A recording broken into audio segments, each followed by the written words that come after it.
Bonjour, le regroupement des géographes du Québec est heureux de vous présenter le webinaire intitulé Entre racines et gratte-ciel, transformation des paysages et des mobilités de 3 générations d'enfants de Kunming en Chine. Ce webinaire est présenté par Ethan Bird qui fait sa maîtrise en géographie humaine à l'Université McGill. Nous vous souhaitons une très bonne écoute.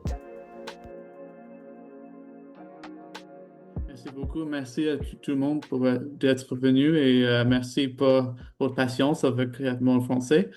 Euh, je m'appelle Ethan, je suis étudiant de l'Université McGill et dans cette présentation, j'étudie les facteurs qui ont façonné les expériences et les perceptions de l'environnement du quartier chez 3 générations d'enfants à Kunming, la capitale de la province du Yunnan, dans le sud-ouest de la Chine. Je m'intéresse en particulier à la manière dont les enfants de toutes les 3 générations ont interagi avec différents lieux, à la perception de l'environnement du quartier, à leur déplacement quotidien et à l'évolution de ces expériences au fil du temps. Mon analyse s'appuie sur un cadre conceptuel interdisciplinaire intégrant des idées clés issues des études sur la mobilité, en particulier les recherches sur la mobilité des enfants, ainsi que la littérature sur les jeux d'enfants et les études intergénérationnelles. Kunming est une ville en pleine expansion qui compte 8 millions d'habitants. Elle sert de porte d'entrée vers de nombreuses destinations touristiques de renommée nationale dans toute la province de Yunnan et fait office de plaque tournante pour les voyages, les affaires et les échanges entre la Chine et l'Asie du Sud-Est. À l'instar de nombreuses autres villes chinoises, l'environnement bâti et social de Kunming a connu des changements rapides et profonds au cours des 40 dernières années, les villes ruelles et les maisons traditionnelles ayant été démolies au profit d'immeubles de grande hauteur, de larges boulevards et de grands centres commerciaux. Pour analyser la relation des habitants de Kunming avec le quartier de leur enfance et son évolution au fil du temps, je m'appuie sur le portrait de la modernité spatiale à Kunming, tracé par Jean en 2006, dans lequel elle écrit: les reconfigurations spatiales et architecturales ne reflètent pas seulement les récents changements socio-économiques en Chine, elles transforment également les modes mêmes de vie sociale, la politique locale et les identités culturelles. L'impact de ces changements spatiaux au nom de progrès et de développement dépasse largement le cadre de l'environnement bâti. Il pénètre tous les aspects de la vie sociale. Gardant cela à l'esprit, il est important de fournir également quelques informations sur le contexte historique de l'enfance en Chine. Historiquement, la conception chinoise de l'enfance était dominée par la notion de xiao, ou piété filiale, un principe fondamental du confucianisme. La piété filiale met l'accent sur les devoirs des enfants envers leurs parents et continue de jouer un rôle central dans la conception chinoise de l'enfance d'aujourd'hui. Pendant l'ère de l'économie planifiée, avant les réformes et l'ouverture de la Chine dans les années 80, les enfants devaient accomplir une part importante des tâches ménagères car les conditions matérielles étaient précaires et les adultes travaillaient de longue heure. La plupart des familles avaient plusieurs enfants et les années dev- dev- euh, devait contribuer largement à l'éducation des jeunes. La politique de l'enfant unique, introduite en, en 1979 et appliquée jusqu'en 2016, a également façonné de manière significative les conditions de l'enfance dans la Chine moderne, car des centaines de millions de familles ont placé leurs espoirs dans un seul enfant. Les changements sociaux induits par les réformes des années 80 ont également introduit des idées d'influence occidentale selon lesquelles l'enfance est une étape de la vie qui doit être protégée et qui occupe une place plus centrale dans la vie familiale que par le passé. Cela a réduit l'indépendance des enfants par rapport aux des générations précédentes. Au cours de plus de 3 mois de travail sur le terrain à Kunming l'année dernière, j'ai utilisé une approche intégrée pour ce projet sur 3 générations, en m'appuyant sur des entretiens individuels semi-structurés, des exercices de cartographie mentale, des exercices photo-élucidation et des discussions de groupe avec les familles. Une approche similaire avait été testée et utilisée dans une étude de cas complémentaire à Hanoï, au Vietnam, par ma directrice l'année précédente. Chaque participant a pris part en entretien individuel semi-structuré d'une durée d'environ 30 à 90 minutes suivi d'un exercice de cartographie mentale très ouvert dans lequel je leur ai demandé de dessiner l'environnement de leur quartier d'enfance. Les participants familiaux ont également réalisé des exercices photoréalisation en photographiant des lieux importants de leur enfance. Ces photos ont ensuite été discutées par tous les membres de la famille lors des discussions de groupe. Parlant couramment le mandarin, j'ai pu mener la plupart des entretiens moi-même, mais j'ai également fait appel à une assistante de recherche locale pour m'aider avec le dialecte local et établir les premiers contacts. Mes principaux résultats sont classés ici en 2 catégories. Premièrement, les conclusions matérielles et pratiques. Celles-ci portent principalement sur les thèmes de l'évolution de quartier, la mobilité des enfants, des pratiques ludiques et du rôle de la technologie. Ensuite, les conclusions conceptuelles qui mettent en évidence l'évolution de relations parents-enfants et les tensions entre l'épanouissement matériel et émotionnel. Un premier résultat clé porte sur la manière dont l'organisation spatiale des communautés a radicalement changé. Les participants plus âgés ont souvent grandi dans des champs-voitures, littéralement des zones de vie, organisées autour des unités de travail. Celles-ci favorisaient la création de communautés vivantes et soudées au sein de grands quartiers fermés. En revanche, les enfants d'aujourd'hui sont beaucoup plus susceptibles de grandir dans des petits complexes résidentiels en copropriété appelés xiaoqu, qui signifie littéralement petite zone, car les anciens quartiers ont été en grande partie détruits. Cela a conduit les résidents, en particulier les enfants, à changer radicalement leur perception des espaces et des lieux sûrs. Nous y reviendrons dans un instant. Dans ces nouveaux complexes résidentiels, l'esprit communautaire est en moyenne très faible. Les voisins interagissent réellement entre eux et ont tendance à rester chacun dans son coin, car l'esprit communautaire a subi une certaine déspatialisation. J'ai sélectionné une carte mentale de chaque génération pour illustrer les changements dans la perception qu'ont les enfants de leur environnement de quartier, ainsi que le développement socio-spatial de l'environnement bâti de Kunming. Je tiens à préciser ici que les 3 cartes ne proviennent pas de participants issus de la même famille.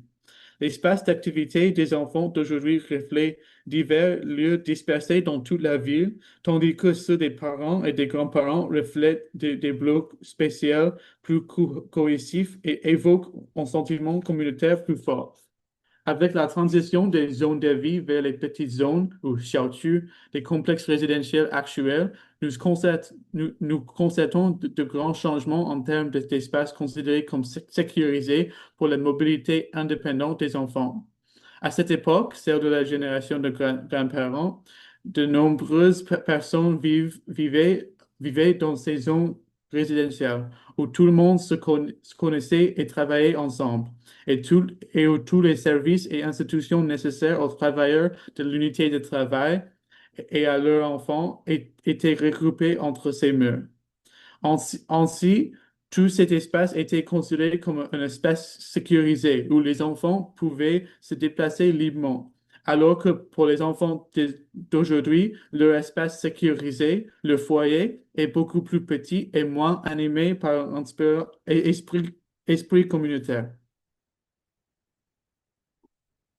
Vous voyez donc ici, sur la carte contemporaine du quartier de l'enfant, qu'il n'y a que sept petites icônes représentant sa maison qui symbolise l'ensemble de son petit quartier résidentiel.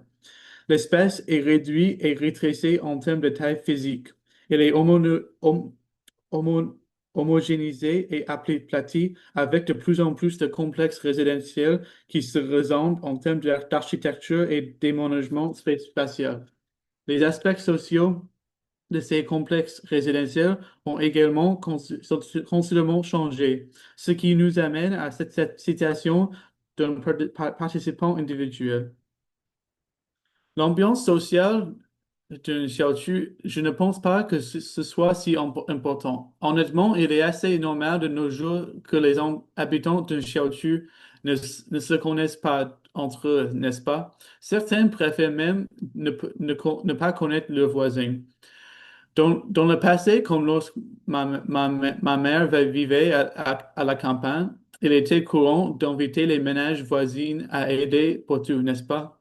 Par exemple, si quelqu'un abattait un cochon, organisait un banquet ou un événement, tout le monde était au courant. Comme les gens n'avaient pas beaucoup d'activités et que la vie était plutôt ennuyeuse, les voisins étaient très impliqués dans la vie des uns et des autres. Ce type de communauté était basé sur la géographie. Les personnes vivant à proximité les unes des autres entretenaient des relations solides. Mais aujourd'hui, la proximité géographique ne signifie pas nécessairement que vous partagez des intérêts communs, n'est-ce pas?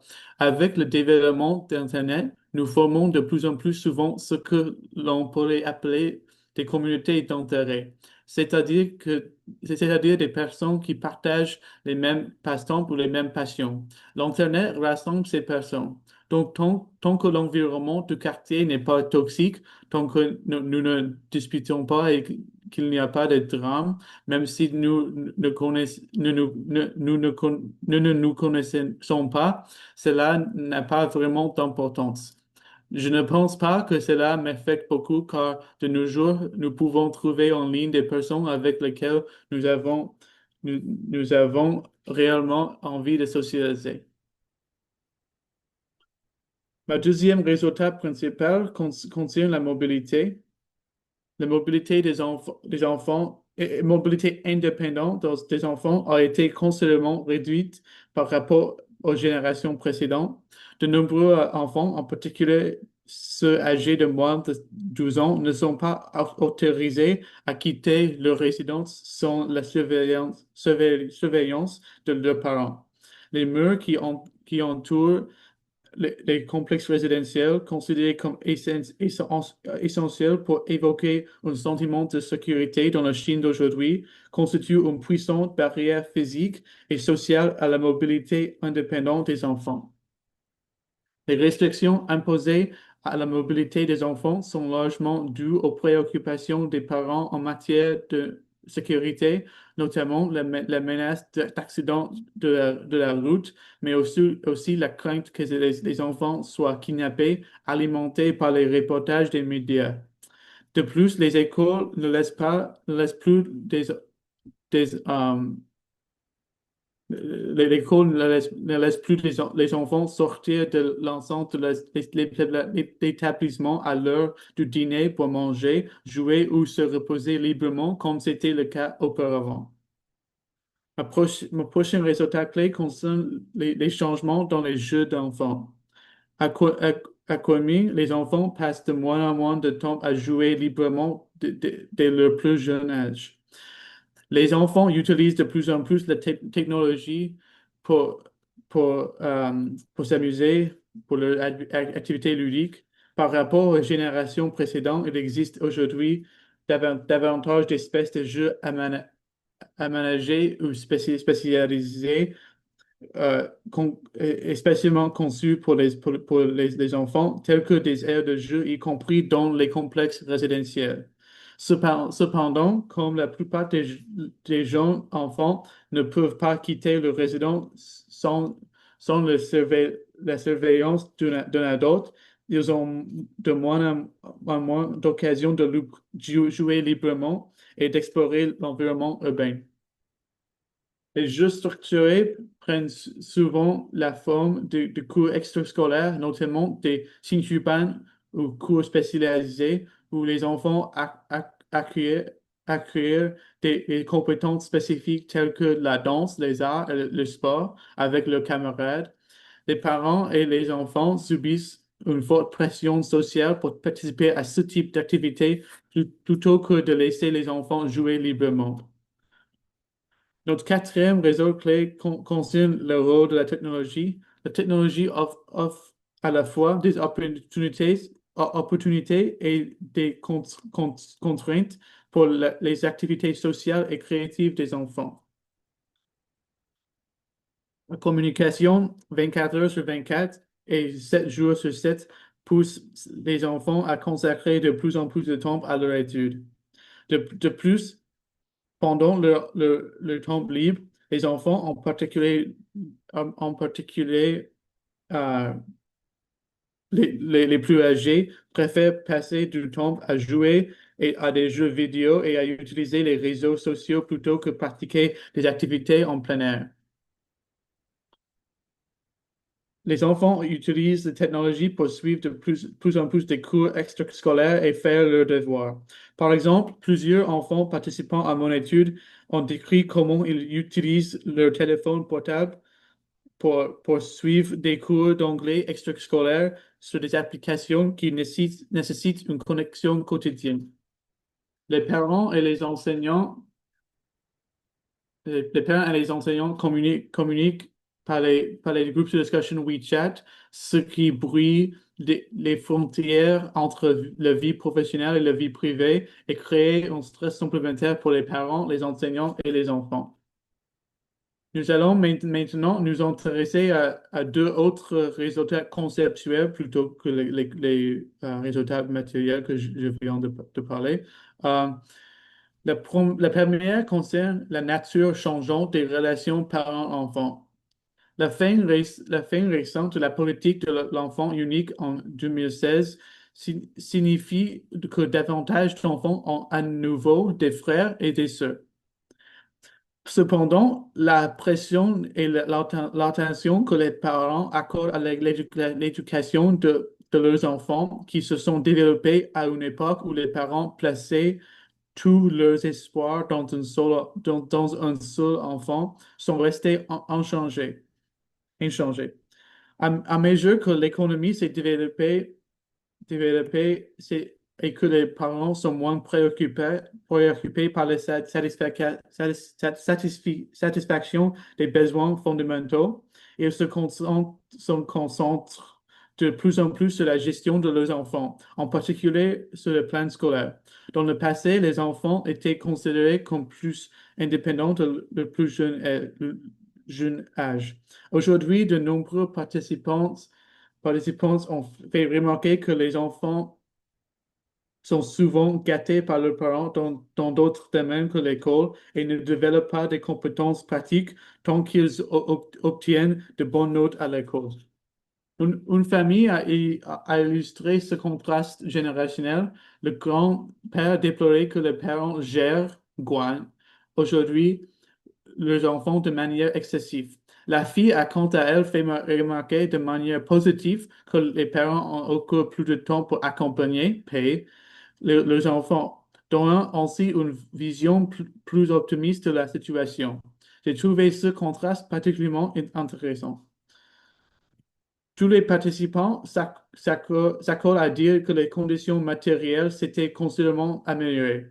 Cela n'est pas surprenant compte tenu de la croissance économique rapide de la Chine. Cependant, alors que la plupart des enfants ont déclaré préférer leur enfance actuelle à celle de passé, de nombreux participants plus âgés, parents et grands-parents, ont exprimé leur nostalgie du passé, soulignant un plus grand sentiment de liberté, de pureté et de simplicité. Les, les, les participants plus âgés ont fait part de leurs préoccupations concernant l'augmentation du nombre d'enfants portant des lunettes en raison d'une scolarité trop intense, l'augmentation des troubles mentaux tels que la dépression et le suicide et les pressions émotionnelles de la vie moderne, suggérant que malgré les gains matériels, le bien-être émotionnel et spirituel pourrait avoir diminué. Ici, il s'agit d'une citation d'un grand-père participant qui met en évidence bon nombre de mes principales conclusions. Je constate aujourd'hui, avec l'évolution de la société, que le travail acharné de la génération des adultes est désormais entièrement axé sur l'enfant par rapport à notre époque. Le cœur, les efforts et l'argent sont tous investis dans l'enfant. Notre génération, lorsque nous avons élevé notre fille, nous lui posions simplement de temps en temps quelques questions sur ses devoirs, mais aujourd'hui, c'est plus intense. Les enfants n'ont pratiquement plus de jours de repos. C'est le résultat inévitable du développement de la société. Passons maintenant au point de discussion qui s'appuie sur les récits exprimés par les participants lorsqu'ils réfléchissent aux changements historiques, générationnels et sociaux. Même les participants qui ont exprimé une certaine nostalgie pour la liberté et l'état plus naturel de leur jeunesse ne souhaitent guère revenir à cette époque. L'un des thèmes les plus marquants était le sentiment de fatalisme face aux changements sociaux. Prenons par exemple la dernière phrase de la citation de la diapositive précédente. C'est le résultat inévitable du développement de la société. Les expressions 年代不一样, les temps ont changé et 时代的发展, les développements ou progrès des temps ont été repris par presque tous les participants. Il y avait également une réticence générale intéressante à comparer directement l'enfance d'hier et d'aujourd'hui. Par exemple, lorsqu'on a demandé à un autre grand-père participant s'il préférait son enfance ou celle des enfants d'aujourd'hui, il a d'abord eu du mal à comprendre la question, puis a répondu, si vous replongiez les enfants d'aujourd'hui dans le passé, ils ne survivraient pas. Mais nous avions notre propre bonheur et nous gardons un souvenir ému de cette époque.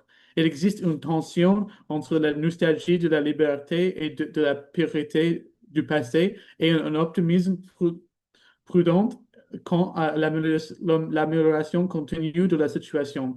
Les nombreux problèmes mentionnés par les participants concernant l'enfance d'aujourd'hui ont été largement rationalisés comme les difficultés de croissance que toute société doit traverser.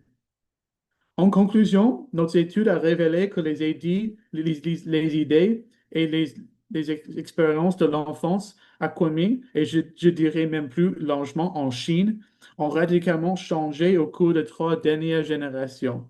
Parmi les changements majeurs, on peut citer la transformation radicale des environnements de quartier, tant sur le plan physique que social, une évolution générale vers des modes de vie quotidiens plus structurés, aseptisés et formalisés dans les quartiers, une baisse marquée de